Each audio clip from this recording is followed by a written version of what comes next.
Hey, welcome back. I know it's been a couple weeks now, a few weeks, but lots been going on like usual. So I don't know how many months ago it's been now, if anyone's noticed, but I had changed the name of my channel from originally it was like GPW 302 B2, which was kind of like the name of my Bronco 2, the Sarge thing. 302 motor size for B2, and then GPW was Ford's version of a Jeep back in the day. Anyway, so I changed it to Build It, Wheel It, Explore It, which is kind of more of a more generalized name. I think that'll cover everything that I do here in the barn, multiple different vehicles I work on, off-road rock crawling, wheeling, and then eventually exploring 2-tracks and stuff like that down the road. So it's kind of why I named the channel that. If anyone's noticed or didn't notice, it's not that big a deal, but just figured I'd share a little bit of information. So up until a video or two ago, I guess my video back at Snowway when we did the snow run with the Class C crawler group that we're in, that was my first real getting the truck out and driving it, the wheeling it part, because we've been building stuff here in the barn for 2 years plus now. So we did a couple shakedown runs at the local park here, Holly Oaks. I very quickly found out that the Mishimoto brand electric fan controller that I was using for my electric fan just wasn't up for it.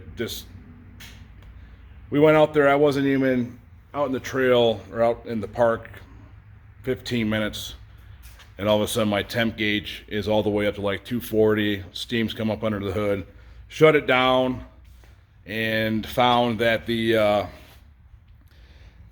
fuse holder where the blade fuse goes in was super soft, like it got hot and just flexible. We jiggle it around and it started functioning again. I should have just called it then, but we got to bop around for another 35 minutes or so, and then some smoke came out from underneath the hood, and the fuse holder ended up smoking itself. So I ordered one more of the same controller, put the new control board in, the new temp sensor, got it back working again. But the temp sensor, and I wish I took a picture of this, but the temp sensor that came with the Mishimoto had like a little, I don't know, 1/4-inch little nub for the sensor to pick up on the temp. And in my head housing, there's a bushing. You got a, I don't know, 3/8 MPT, and then these come in like 1/4 or 1/8-inch MPT fitting. So anyway, there's a bushing.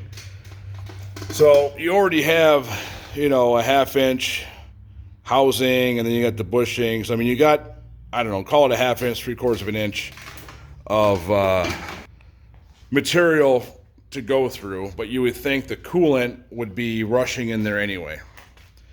Anyway, the temp on my gauge cluster, and how the Mishimoto, it's like, say you set the temp to come on at 195. So it comes on at 195, it goes on, and then once it cools the motor back down, below that, it's supposed to be a 10-degree difference.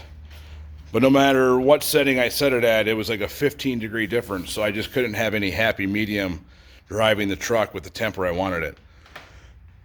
So I found that Flex-A-Lite has a really nice kit. It's a variable speed controller, so I bought that. In the package, I could just tell. Heavier gauge wires, better setup, just, I don't know.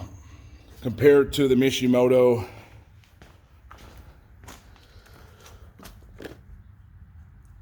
relay thing all in one. It had one little harness that did all the work. Small wires. I don't know. It must work for certain things, but anyway, the point of the story is the Flex-A-Lite Variable Fan Controller is way better. It's variable, so whatever temperature you set it at, like say I set it at 190, it kicks on the fan at 60% power. So the fan's running at 60% power. Once it goes up 10 degrees from there, the fan kicks on 100% power.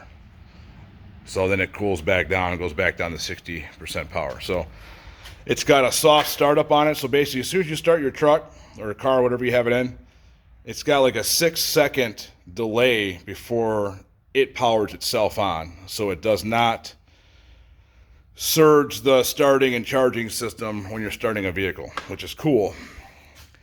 And then it also has, when you turn the truck off, a 30-second cool down. You know, if the fan's on when you turn the truck off, it'll keep the fan running automatically for 30 seconds, which is cool. And then it also has a way to wire up a 3-way toggle switch, or 2 switches, whatever you do. So on my switch panel here, I had one spot left. So I put a 3-way switch in here. Neutral position is the fan controller running automatically how it runs. If for some reason it doesn't kick on or something, whatever, flip this switch up. It's an override, turns the fan on 100%. Once you get down the temperature you want to be, I mean, really you should never have to use this. This is more of a fail-safe. So it's pretty much always going to be in the neutral position. The other cool feature is, not that I plan on ever going through deep water with this truck, but if for some reason I think I have to dip through something fairly deep and you don't want the water to hit the fan, you turn the switch down and it has like a fan brake. It like brakes the fan and slows it down like almost instantly. So like I said, if you cross water, so you can turn the fan off basically instantly, instead of having the fan running in through the water and possibly burning it out. So that was one thing I have changed recently. And then something else I just got done doing here is on my PSC, my Saginaw style pump here. I bought this kit from Wild Horses. It comes with brackets to adapt the Saginaw pump to an Explorer style front dress setup.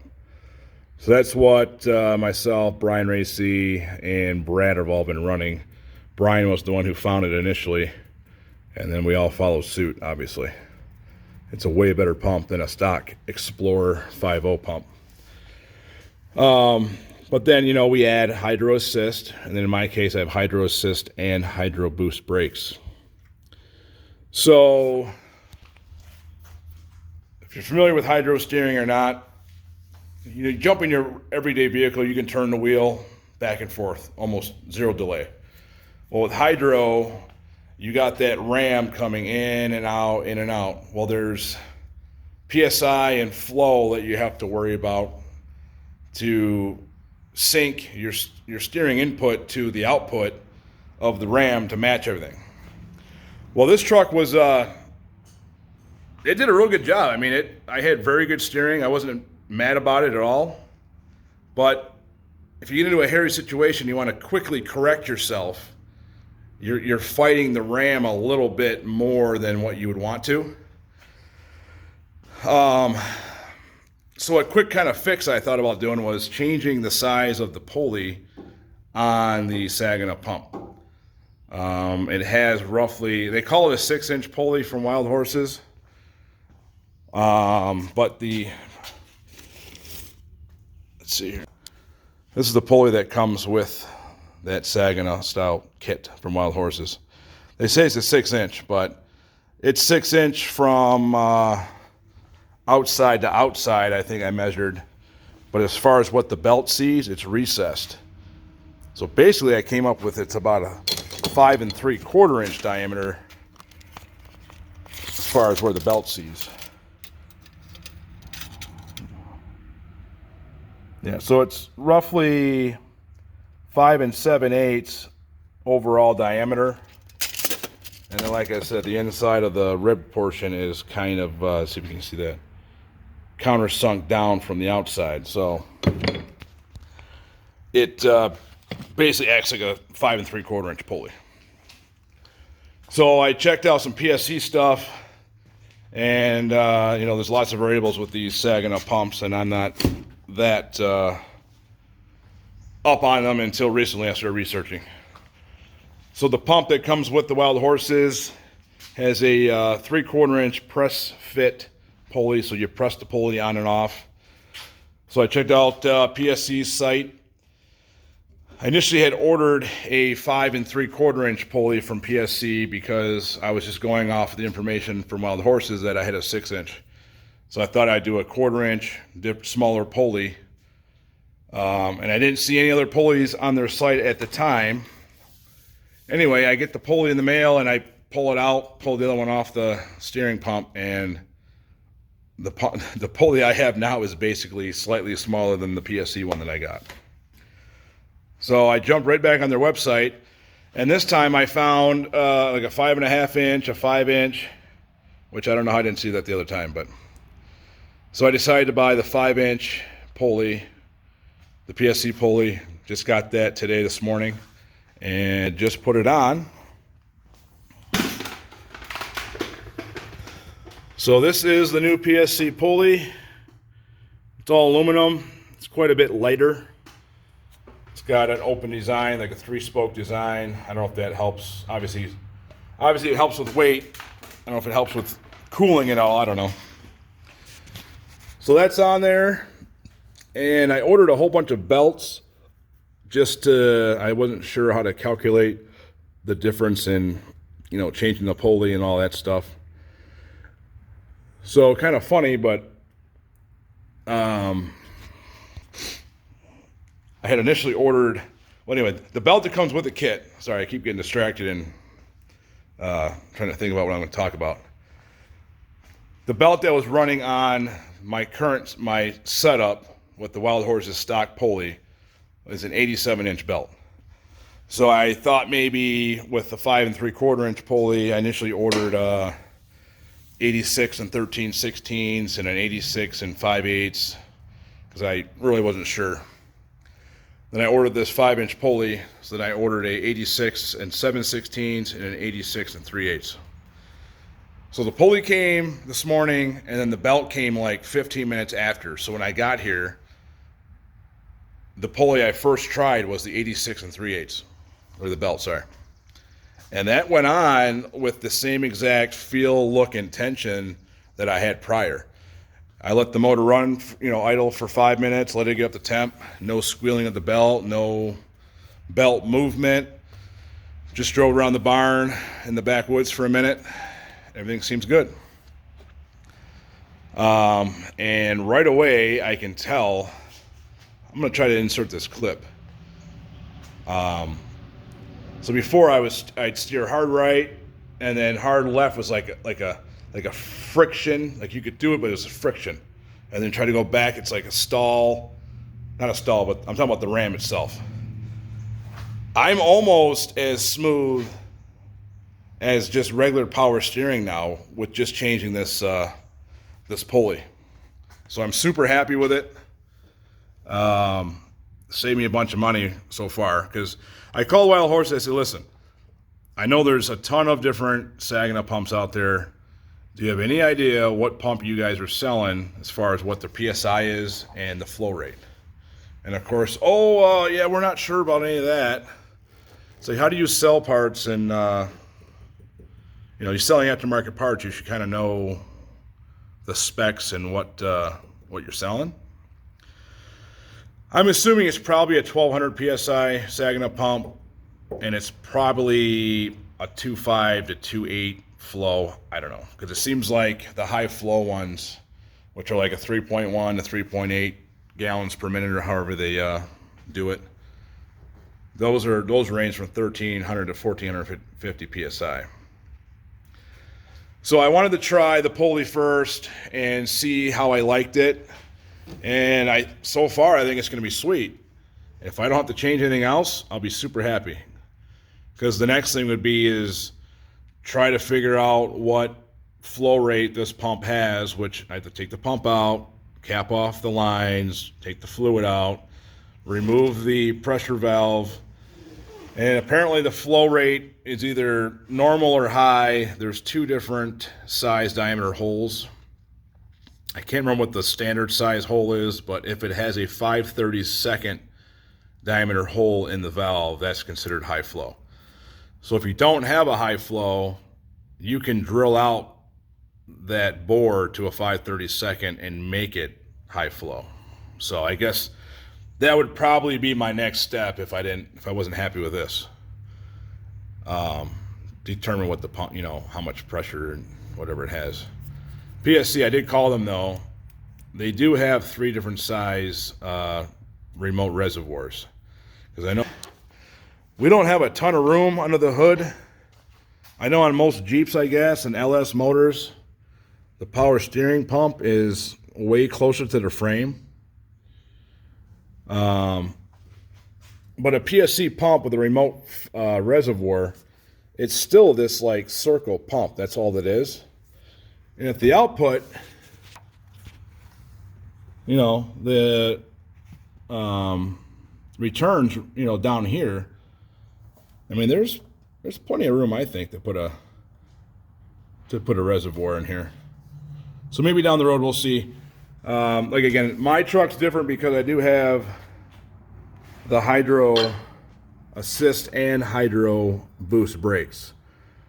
So I'm down the road, maybe I'll experiment and go to a PSC pump that has dual returns on it. This is a signal with a brass T for the return lines of the hydro boost and the power steering pump.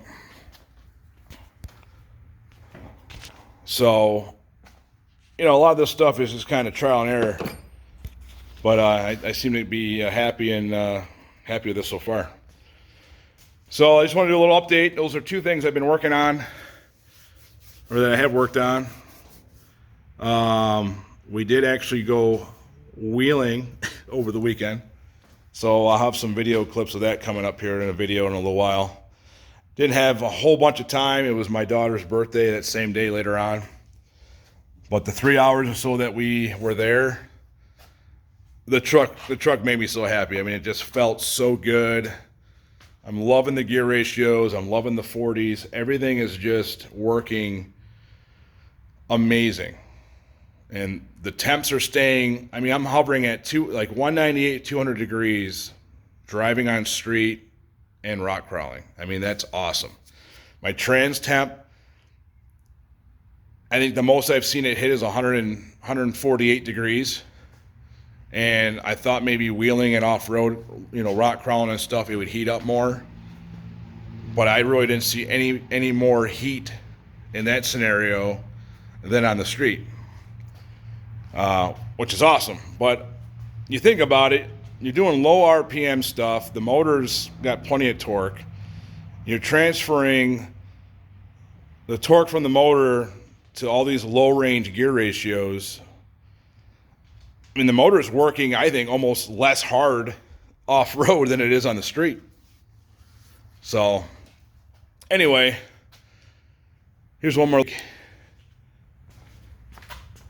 Oh. So I kind of decided that I'm not going to paint the truck soon like I was going to. We want to get out, we want to drive them, we want to off-road, we want to just use the trucks. So I'm going to hold off, I think, until September. But until then, John's son, JJ, they have a decal maker. I said, hey, can you make me Explorer decals in orange?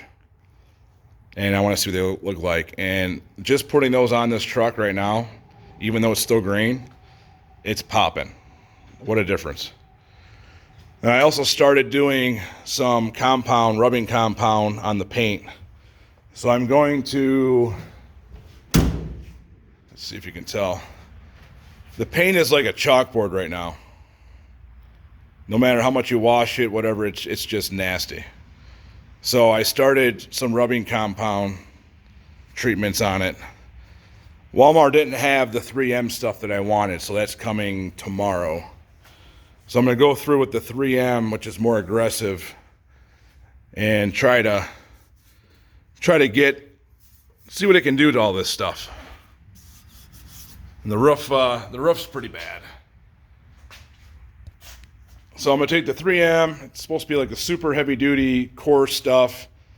Give it a nice good rub out, and then maybe go over a second time with the Meguiar's, which is less aggressive, and just make the factory paint look as good as it can for now. And then I am going to start putting the decals and stuff on it, kind of test fit stuff, test sizes. So then when it is painted tan in the fall now, I'll have a very good idea of my layout of the decals and everything else that I want on it. So super happy with it. All right, we'll check back. We'll have some videos coming up.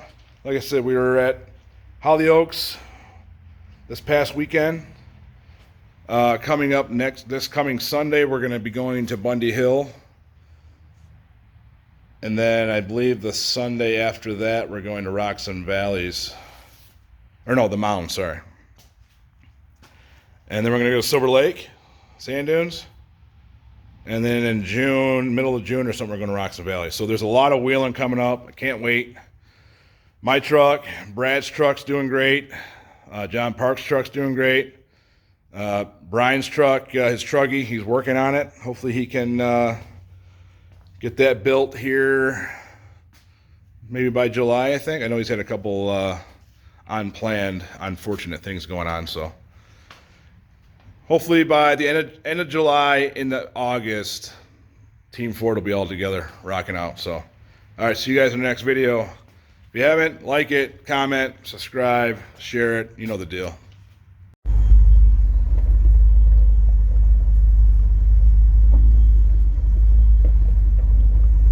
Wow.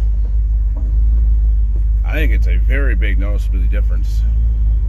This is that idle, man, just idling along. Back and forth, scissor saw, scissor saw.